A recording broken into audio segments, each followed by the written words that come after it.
Thank you very much. And this is a statement on the 6th March 2017 Dialogue of Coalition 2016 Stakeholders on Selection of National Assembly Candidates convened by the President of the Republic. On the 6th of March 2017, President Adam Barrow convened a meeting of stakeholders of Coalition 2016 to discuss the impasse in the selection of candidates for the National Assembly elections. It was intimated that nomination of candidates is just around the corner, while rancor still prevails in the ranks of the coalition stakeholders. He indicated that proposals have been given for party and independent candidature supported by the coalition. He said, as far as he is concerned, both are tactical alliances. He prevailed on members to deliberate on the merits of the two proposals. The debate centered around two concerns. Some members felt that the independent candidature would lead to the destruction of their parties without increasing chances of winning seats. Others expressed that independent candidature removes the party tag, while they claim that this, if left, could lead to voter apathy. After long deliberation on the issue, on the type of candidature, it was put to a vote. 6 stakeholders endorsed the party candidature supported by the coalition as the way to end the impasse. One maintained the position that an independent candidature supported by the coalition is the most viable way forward. One stakeholder expressed neutrality. The stakeholders are to discuss the modality of selection on party lines today. This is how matters stand as far as candidature is concerned for the coalition for the April 6, 2017 National Assembly elections. It is important to mention that prior to this, there were two positions that eventually led to concern by the Gambian voters, which ultimately led to this process of engaging in dialogue to end the impasse. The floor is now open for questions and answers. Thank you.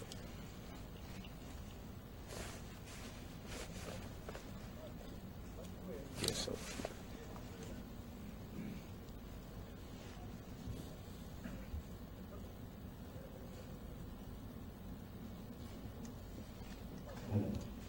Good morning. Are we going to allow them to ask questions concerning now It's okay. practically made it clear that the coalition, members of the coalition are now going for a tactical alliance, and the details of it will work out today or tomorrow. Is this the position of the coalition party?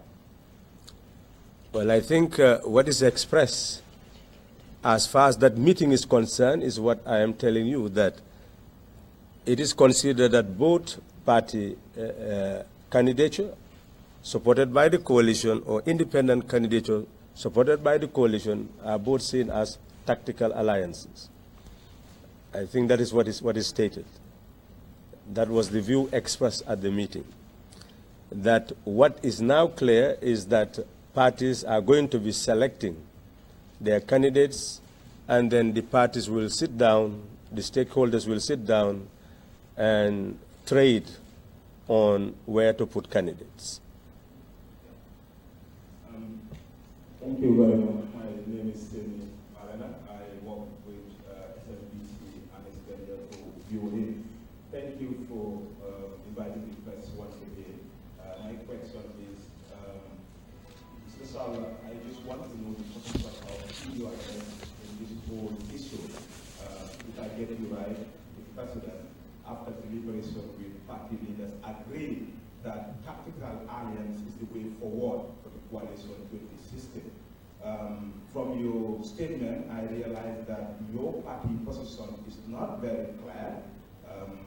You envisage an independent coalition, and others envisage a tactical. At the end of the day, the President gives his blessing to the tactical coalition. So I just want to know what's the position of PDOIS. And secondly, there was a press conference held on Sunday by GMC, UDP, NRP, where, it was a heated press conference resulting to the assault of one of my colleagues, which we condemn in our strongest term, and we hope that the President or those involved will, bring those responsible to justice. I want to know, Mr. Sallah, are you still the official spokesperson of the coalition government 2016? This is an issue raised by many. My party, who is the Minister of Interior, told journalists at that press conference that Mr. Sallah is no more representing the coalition as the official spokesperson. I want to hear from you. Are you still the legitimate spokesperson of the coalition 2016? That was a change. Thank you. Well, politicians are very strange animals. So if you don't understand them, definitely you will have a problem in dealing with them. But being one of them, I'm not always perturbed, but help you to understand realities. Again, I must emphasize that you must use the language that has already been uttered. The dialogue was brought about by the President of the Republic. And according to him, I have told you, he considers both party candidature and independent candidature as tactical alliances. I guess he did that to try to mend fence so that no one will go and claim one form of victory or the other, that he has abandoned this for that. I think that is his objective, that these are tactical alliances both, and that they should discuss the merit. And eventually, I've told you the result. The position of DOI has always been clear. From the very beginning, when the discussion emanated, DOI's position was that whatever the general body decides, it is suitable to the party. And that was declared the first day when the discussion started, before this particular dialogue. And it is because some members indicated that if you put a party and a party tag, some may decide not to vote for that party because it's not the party of their choice. And that if you have independent candidature, the likeliness is that everybody will come to vote. That is what led DOI, in the first instance, to support those who held that view. That view was expressed at the meeting, at the dialogue, and when they reached conclusion and voted, DOI's position is neutral. That is, it really does not matter as far as DOI is concerned. What matters is the merit of the tactic and the purpose to which the tactic will be used and whether it will achieve the desired results. That is the position of DOI. Because as far as DOI is concerned, either will definitely enhance its standing in Gambian society, but it does not want to be an object of controversy. Now, the issue of the spokesperson, well, I am here. I think that is enough evidence to show that Halifa Sallah is the spokesperson. And I must tell you that, Brother Mai, these are people who have learned one or two things from me, and it is not my duty to destroy people who I should try to build up for the future of this country. So there is really no controversy between me and Mai. He has his opinions and he has the right to express them. If it is found wrong, well, it is unfortunate for him because it is his integrity which is at stake, not mine. Now, the issue of what happened in terms of a journalist, well, this is a civilized society. Clearly, we want civilized Gambians who will see everybody as brothers and sisters. Clearly, the profession one practices is for their life. You don't even know what party those people support. Journalists belong to different political parties. Even on this table, there are different political parties. So essentially, this is a Gambia where we have political pluralism, that people are entitled to support the party of their choice. And when you are a public figure, you have to be subjected to rigorous, let's call it interrogation. That's not the right word, but that's what it amounts to. And if you don't want that, then don't be a public figure. So if you don't want also people to align against you or attack you or even criticize you, well, essentially that's what public service is all about. Is being criticized, is being scrutinized, is being subject to restraint, so that you think twice about what you say and do. Because you are not speaking for yourself, you are speaking for the public as a whole. You do not intend to represent yourself, you intend to represent people. So, and people are diverse in their thinking. That's why even the Constitution emphasizes that our public media, private media, should be open to divergent views and dissenting opinion. That is a constitutional requirement, is a constitutional mandate of the media. So essentially, if you want journalists who are not critical, then you don't want journalists. And obviously, I think the action is regretted. I will not talk about the person being whoever is involved, subjected to justice. I think what is expected is to be subjected to some sense of humanization, so that at least the person will have this decency to see the person offended and apologize and shake hands and say, we are brothers after all. This was a mistake in judgment.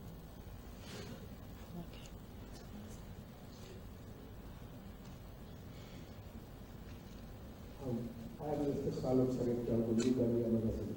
Mr. Salah, I think, how soon will President Barrow and his coalition members will finalize everything, because Gambians are still in a worry concerning about the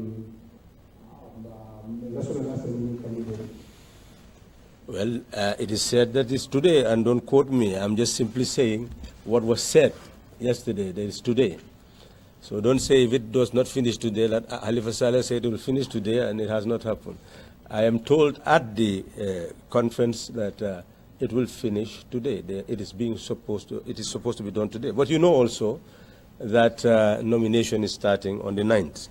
So I'm sure that they will definitely be working very fast to come to conclusion.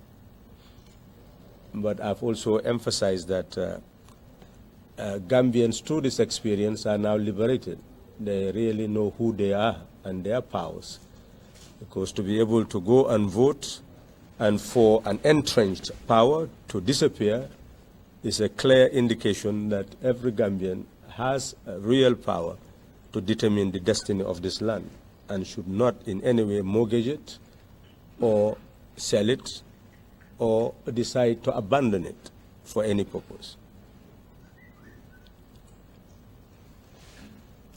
Yeah, good afternoon, Mr. Salah. My name is So I have another program at 3. I have to do some writing.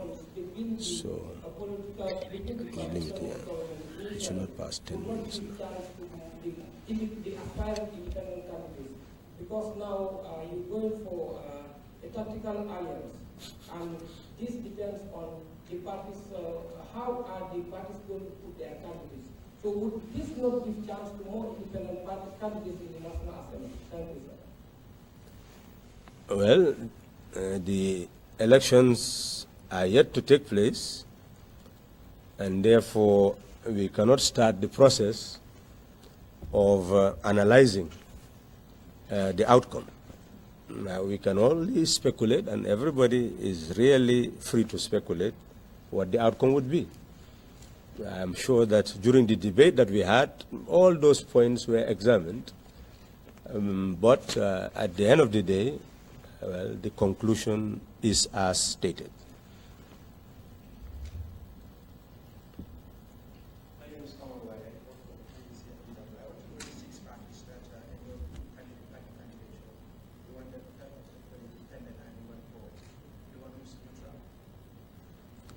Well, the 6 stakeholders, I'm sure you already know.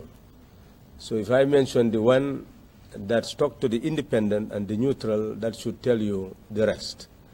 The PPP stuck to the independent coalition, whilst they express neutrality.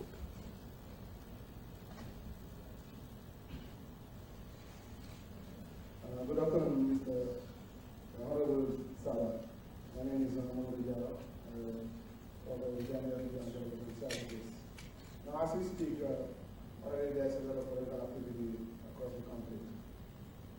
Right, you remember here, on the ground, you have multiple candidates who seem to represent different political parties, including those of the Republican in the National Assembly. And how, I know you've been discussing the modalities, but do you take into consideration the fact that there are maybe 3 or 4 candidates representing different parties within the coalition who will be vying for seats? How would you reach a compromise to that effect? Well, those are questions that I clearly cannot answer because the modalities are being worked out. But that is the situation, those are the challenges envisaged. And the parties, the stakeholders must address those challenges. So anything could be anticipated. I believe you know that the 2012 National Assembly elections was contested by only one opposition party. The rest were independent candidates. So this country is rife with political activities and different form of political approaches. So in many instances, your decision should be made in a wise way to enhance your chances. So essentially, it's a multi-party system, not only multi-party, but a pluralistic political system where even independent candidates could participate. So in essence, we wait for the outcome and then do the analysis to be able to draw lessons.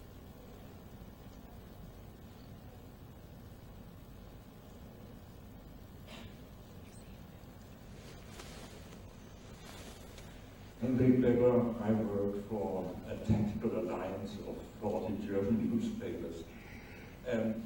I don't want to interrupt the discussion about domestic problems and tactics, but our readership in Europe, we are very, very interested how fast and productive the relationship between the Gambia and the European Union and Britain and Germany developed.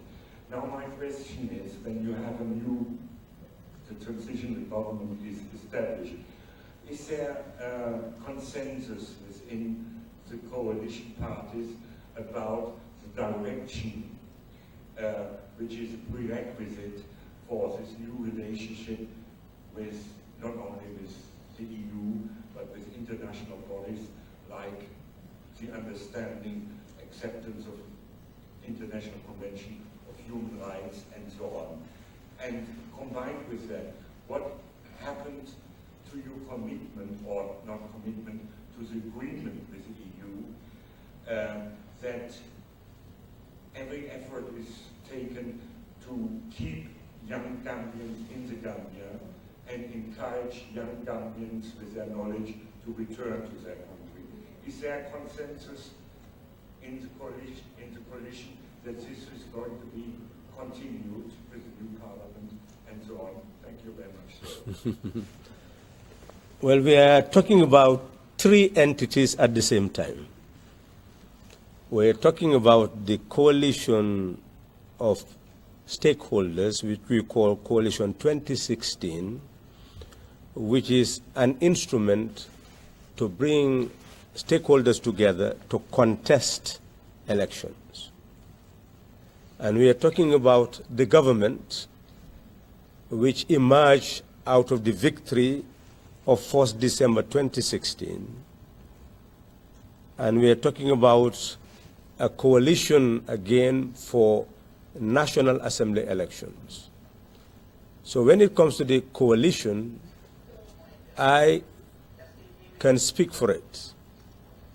But then, yes, I used to be a spokesperson for President Barrow prior to the consolidation of the cabinet. But then the cabinet is now consolidated. And I'm sure that your interview of the Minister of Foreign Affairs should be able to tell you the international relation perspective of the government. But the coalition that brought the government about did have discussion and dialogue with the EU delegation resident in the Gambia.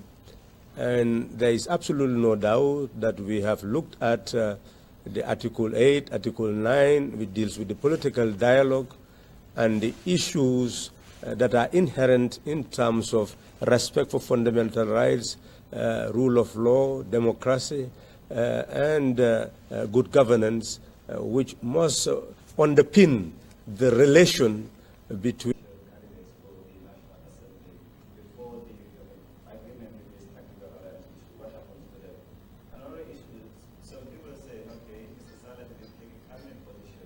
that makes it, evident that, we are supportive of the president and that he is. You said you want to contest in the National Assembly. I agree that it cannot be in the cabinet and be in the National Assembly because of the separation of powers in the Constitution. But then, notwithstanding, you are not only the member of DOI, no DOI member is in the cabinet. What happened? Can you please explain to us why there isn't any member from the DOI in the cabinet?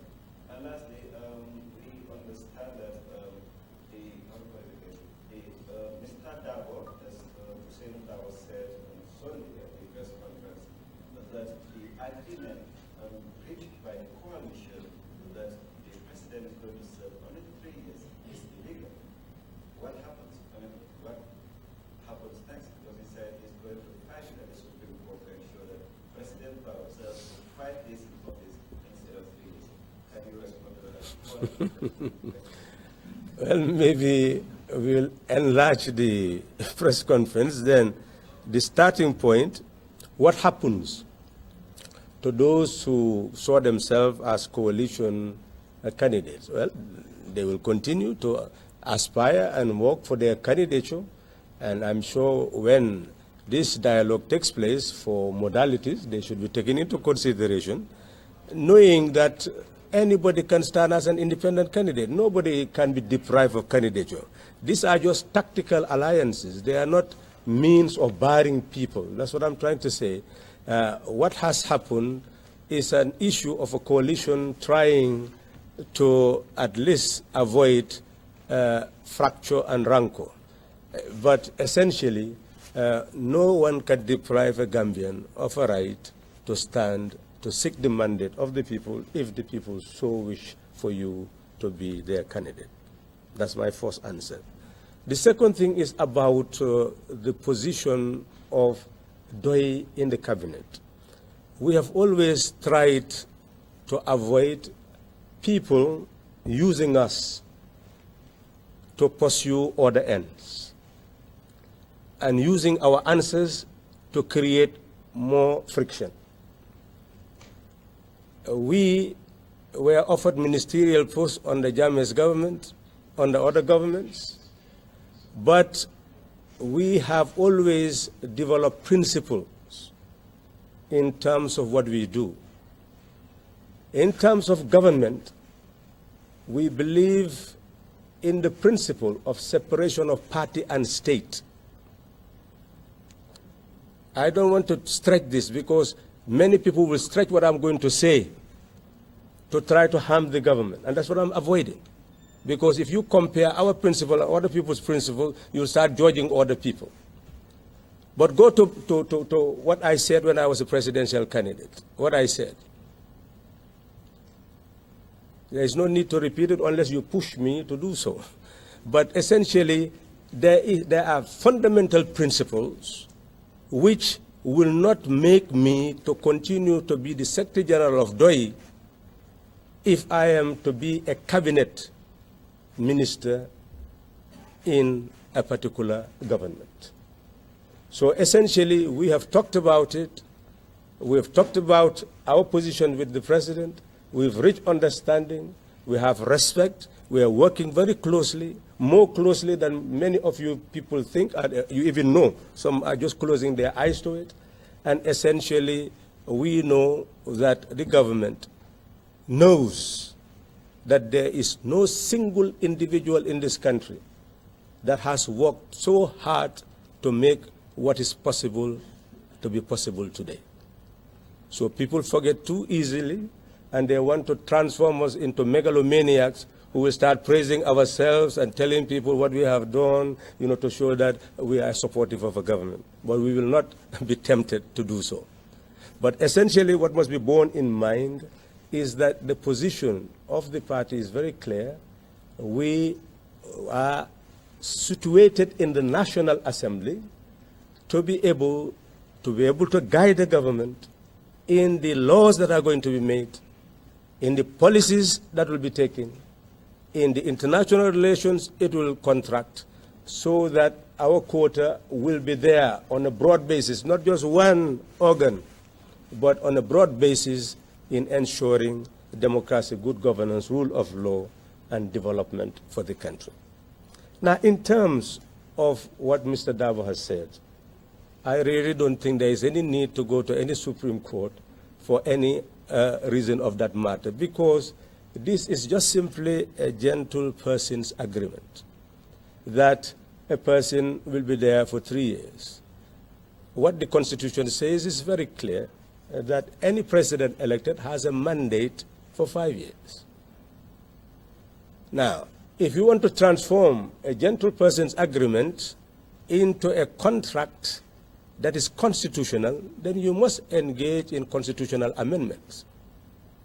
What anybody would oppose is just to say that there will never be a constitutional amendment that will enable the person who is president to be able to resign after 3 years and say that this is my mandate that I agreed with coalition partners as a tactic for others to give way for a person to proceed, because without that maybe there would have been more rancor, and at the end of the day there would have been no coalition at all. So all the things that were said and done were just simply meant to facilitate the selection of one person to be the presidential candidate.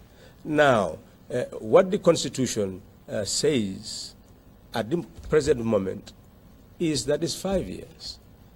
But if you go to recommendations made by the then Gambia Opposition for Electoral Reform, is for constitutional provision to be put in the Constitution, where if a president resigns, dies, or whatever, the vice president will stay for 90 days. And after the 90 days, there will be elections of a president. So if you put that in a constitution, then obviously a person who is willing will be able to actually resign, and then there will be election of president. But these are all issues that are not worth debating at the moment. What is important is the person who has been elected president can simply say, I'll be there for 5 years. And obviously that is what is going to stand. He does not need any help from anybody to stay for 5 years. It depends on him, because that's what the Constitution says. Just simply don't resign, or simply don't amend the Constitution, and the 5 years will remain. Thank you.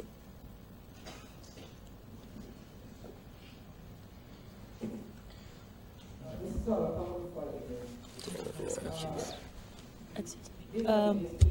We're taking the last question now. All right. Yesterday's dialogue, the six parties are going for tactical alliance. One, that's the DPP for vying for independence, and PY is neutral. Is this a good political strategy for the coalition as far as this forthcoming National Assembly is concerned? Thank you, sir. Well, I think it is already clear that there are diverse opinions as far as strategy. One opinion is that no, party-led is not, party candidature is not the best. Another is saying independent candidature is not the best. Those are the two positions. What has been done is to try as much as possible to facilitate the nomination of candidates. And that is why a decision has been made. A decision is not necessarily a gospel. Other parties may decide to say, let me break away and put everybody anywhere. But that is an issue for those who are sitting down to discuss the modalities. Until the modalities are discussed, one would not be able to know what the different positions are, if they are, for example, contradiction, because the objective is for one party from the coalition or one stakeholder to stand in each constituency so that there will be no duplication, which, of course, would be the best for the coalition if it does not want division within its ranks. The aim of putting the independent coalition was meant precisely to do so that all of them would participate in the selection process. But this one, each party will determine its selection process and submit its candidate, and then they will negotiate whether you will accept this one to stand here or that one to stand there. Those are the modalities. I'm sure when it is done, we'll be able to interrogate